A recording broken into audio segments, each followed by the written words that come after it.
energy. This is the kind of article that teaches me because I'm so ignorant of these things. Okay, oil. When will the oil supplies be depleted? Maybe 2030, maybe 2099. In any case, these supplies will disappear. So obviously we have animal intelligence. One wonders what the real focus of this large scientific enterprise might be. But anyway, the results of these tests are interesting and clear. That is, animals, all animals, birds even, are much more intelligent than we wanted to assume they were. In the final analysis, subtopics to the one big topic, Westernization. Each one of these topics, even if we discuss Korean politics, one has to discuss it in terms of basically Americanization. Each one of these topics. It's amazing. Now, I want to discuss, I want to throw out an idea that I don't know if it's commonly arms control. Here's a third in this very depressing list of global problems. Now, the arms industry, the weapons industry is huge. It's as huge as the automobile industry, and to a certain extent it's coextensive. That is, these two industries tend to... this article is entitled Asia in the 21st Century, but really this article, the main thrust and point of this article is China's rapid rise, and I certainly have been naive on this topic. According to IMF, IMF is close to God. According to IMF, this chart tells it all. The economic rise of China from... Okay, our topic is capital punishment. This is a beautifully controversial topic. My own thinking has evolved on this, as I used to teach a discussion of it in a philosophy class that I taught 2 or 3 times. Of course, well, I know you don't see this, but this article misses some of the main points, I would say. This article about choosing a mate begins very unpromisingly, but by the end reaches some interesting ideas. Some professor, U.S. professor, University of Michigan, decided to, probably a sociologist, decided to question men and women from all cultures in the world and ask them to prioritize what they looked for, what men looked for in women, and what women. Garbage gluts, scary. I didn't know. It's funny, of course, but it's very disturbing that from space, allegedly, reportedly, one can see 2 things on this Earth. 1, the Great Wall of China. 2, the garbage dump on Staten Island outside New York City, part of New York City. Well, that's amazing. That's amazing. Cybercrime. Wow, what a good article. Probably because I'm ignorant of it, but of course. In this case, the criminals are hackers. And the hackers, we know about identity crime even. That is, they steal our credit cards. This doesn't mention, but identity stealing is the most horrendous of this, where the cyber criminal assumes our identity, and cyber war, or cyber warfare might be the better word. I am very unqualified to comment on this, but it certainly is interesting. If true, the idea here is that in past times, the larger country with the largest army, and then a little later in the 20th century, the most technology meaning ships, planes, tanks, guns, artillery, would win. More dead bodies. And so this segment, let's call it, deals with environmental issues, and the subject is vast, of course. In the 2 articles that I've read here, one has to do with the DMZ, and that is remarkable, that the creation of the DMZ 4 kilometers by 150. I must control myself on this. These futurists, people actually sell their homes, move to the mountains. Remember we did this, I guess thousands, hundreds at least, of people did this, what was it called, the K2X? The computer at the turn of the millennium, December 31st, to euthanasia, another very controversial issue. In my opinion, the objections to euthanasia raised here are silly, fatuous, frivolous. The religious beliefs, once again, one is assuming that one knows what God approves or disapproves of, which I find insulting. We don't know that. It's hiding behind some creed. Well, this is subjournalism. This is a letter, Dear Abby. This is low journalism. Anyway, the ideas, though, are interesting. Is the extended life expectancy of us people a good thing or a bad thing? Interesting. The final of these excellent topics, though each is vast, of course, vast. Free trade and globalization. The criticisms are, of course, justified that the big systems, World Trade Center, World Trade Organization, the International Monetary Fund, and things like this, favor large corporations. Okay, gender equality in Korea. Of course, there is virtually none. And really it is kind of shocking. But I would suggest our author hints at something here, implies a point which I would make a major point. I said yesterday, I think, talking about co-education, that I suspect very provocative, genetic engineering, very provocative. The manipulation of genes to produce new kinds of plants or animals, or to alter what already exists. The discovery in the 1970s of, not of DNA itself, but of the ability to shift DNA from a frog to a bacteria, made people aware, made scientists aware, and the rest of it. Global warming. What a painful topic, as it should be, especially for Americans. We have to admit that America is the home of, what shall we say, superfluity, too much, and waste. Superfluity and waste. These are two characteristics of American society. Another topic that received a lot of attention 10 to 20 years ago was homelessness. And we had studies on it and TV shows dedicated to it and so forth. But it's so amorphous, it's so hard to identify, or at least for most of us, that many Americans like me, especially living abroad, disregard it. But homelessness is a universal topic, is human cloning, and it certainly is a very controversial topic. The article that I've just read raises some excellent ideas and objections. Now, on the plus side, the most favorable argument, the strongest argument in favor of cloning, of human cloning, is body parts. This could save lives. This could provide sight to the blind. Human rights for all. This is a very intelligent short article, in my opinion. This points out that, I'm going to read this one set of words written by a woman, so intelligent.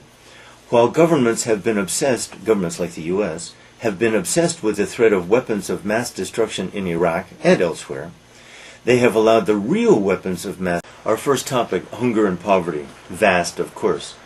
I'd like to give you some background, though.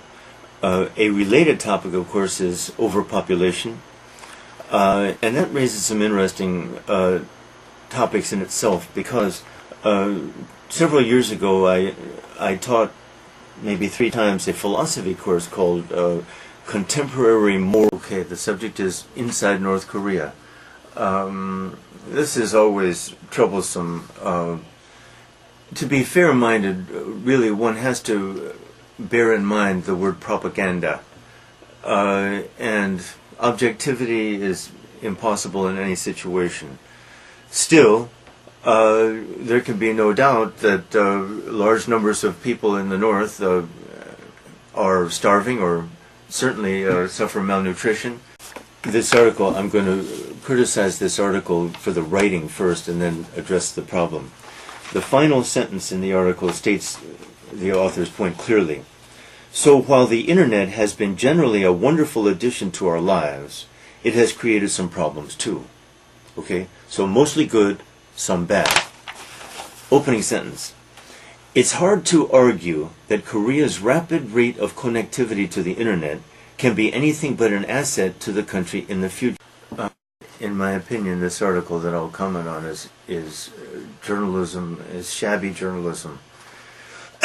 Generally, journalists don't know much. That's why they're journalists. Journalists deal in cliches, superficialities. It's rare when a journalist has some penetrating view. Journalists, after all, are only educated to be journalists. They don't know very much of it. This article is a thoughtful, a good, well-written article. All of these are about Korean-Japanese relations. And although the point of view was the World Cup, and this was written, I think, in 2001, the year before the World Cup took place, still, the author is exactly right, in my opinion, and I think most people agree. First article has to do with Korea's being wired. I didn't know to what degree Korea is wired until I read this, but it really is remarkable. And it's remarkable that this is a result of a government, Korean government incentive. That is, they decided, this is an example of a platitude, it's a cliche, that Korean high school students have to work so hard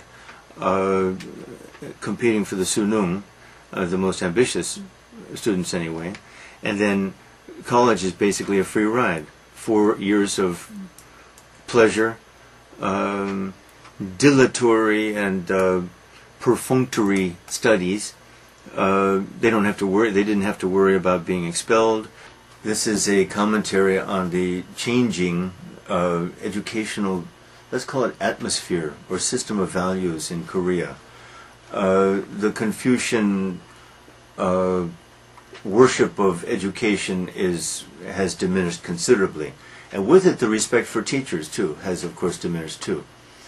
The number of kids. This article is about the Korean work ethic, like the Japanese work ethic of the 60s, let's say, 60s and maybe 70s. The workaholic Japanese and the workaholic Koreans, very famous for their hard work.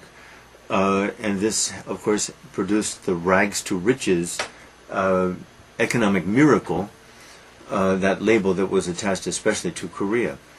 A lot of our topic is the automobile culture, and everything, of course, that has happened to Korea has happened to the United States too, and some European countries. It begins with really it's quite simple and quite obvious. It begins with the fact that the possession of a car, the ownership of a car, is a symbol of having arrived. Pure middle class. Okay, life after death. I would like, since I speak with some animation, with some energy, if not passion, on this subject, I would like to say, I'm not an atheist. Atheists are foolish too. They're making a statement that they can't possibly support, that's unsupportable. I'm what I call a nessiist, that is, a person who says we know nothing. Well, I'm so happy to have read this. The topic here is morality in decline, and the author, it's O tempora, o mores, famous simple line of Cicero, a Roman orator. Oh, the times, oh, the behavior of people today. It's not the same as it was In der guten alten Zeit, as the okay, this article is about North Korean refugees. Of course, the conditions are allegedly so bad. There's another article in the same book about cannibalism. It's believable that cannibalism is widespread in North Korea. Imagine. And public executions. Of course, this article is entitled "No More Nukes," another low use of language, and this is journalism. Journalism is by nature superficial. A journalist is a person who is no expert on any subject most of the time. Sometimes they become experts when they are allowed, when they have the luxury to. What a timely article this is. I have been hearing about this recently, but I had heard confused reports. It really is alarming. Now that medical science can determine the gender of a fetus in the womb, this has many more disastrous consequences than beneficial. This article is about public demonstrations, which tend to mean street riots. A little background, briefly. When I came to Korea in 1992, during the first few years and for many years before, public demonstrations I used to regard it as Korea's national sport. National sport, take to the streets on Sunday, the clash between the thousands of people and the police. Okay, I love this. But the point here is that new discoveries using the very complex technology that we have, whether astronomy or carbon dating or just closer archaeological, computer-directed archaeological finds. Is about gender roles, or these articles, gender in Korea. Some change has occurred, certainly. Women are more likely to have jobs. On the other hand, the jobs are likely to be low-level jobs. Women many women have. Our topic is sex education. And this is, I think, treated well. In the U.S., this has been a fact of life in most schools for a long time, since the 1980s. Koreans understandably hesitate. Americans hesitated, and maybe still hesitate. In the end, this article presents a very positive, joyful, triumphant view of this phenomenon, and it raises many very good points. Kids are bored in the classroom. Kids often think the teachers aren't teaching them what they really need to know. They often think that they know more than their teachers in important areas like computer, and they're right. In my case, they're certainly right. They know much more than the AIDS crisis. This article is clearly dated 2001, not long ago. I must confess, I am one, and I think most people are like me in this, who have totally forgotten about AIDS, consider it irrelevant to my life. AIDS is something that happens in sub-Saharan Africa. AIDS is inconceivable in the exodus from Korea, the dramatically increased rate of emigration from Korea during the past 5 years now, is reason for alarm. It is alarming. But I think there are some good things about it. Now, of course, it's mostly the upper middle class that emigrates. The poor don't have money to emigrate, or it's impossible. It's the upper middle class that emigrates, or send their children abroad for education. And this is remarkable. The number of students studying in America especially, but Australia and New Zealand too, and England, and elsewhere for that matter, is compared with the population of Korea as a whole, not very high. But compared with the seen within the framework of the upper middle class is alarmingly high. That's a high percentage of the upper middle class, the sons and daughters of doctors and lawyers, especially, who are studying abroad. That is alarming. And the children, and also the parents emigrate too. They want to. Our topic here is basically the influence of television on people's lives. The first article here contends that violence on TV is the single most important factor in producing violent behavior later in life. It desensitizes us. It teaches us, or it implies that this is the infotech revolution, and to a person like me, it's really amazing. The idea, of course, is that everything is digitized. That is, I send an email to you.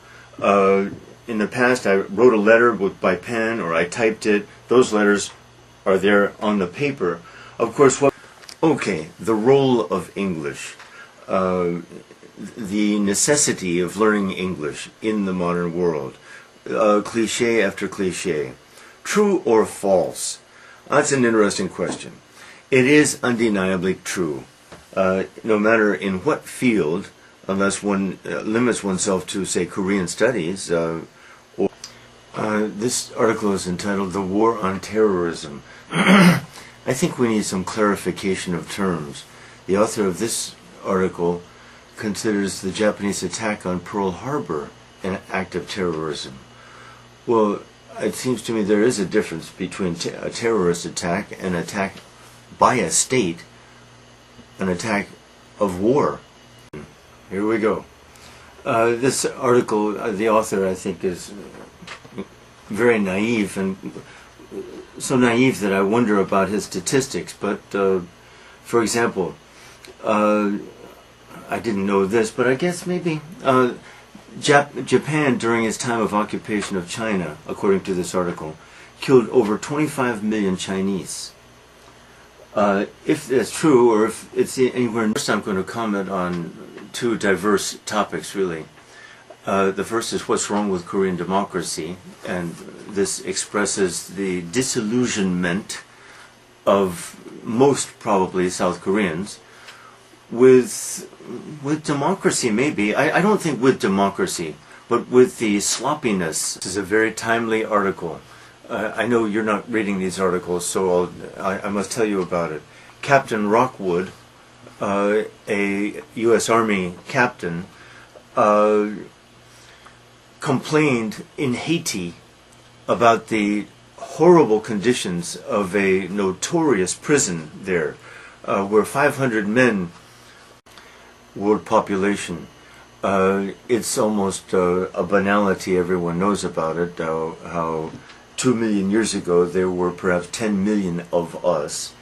That population remained pretty constant for 1,900,000 years, and then at the becoming of the New Stone Age, with the development of agriculture and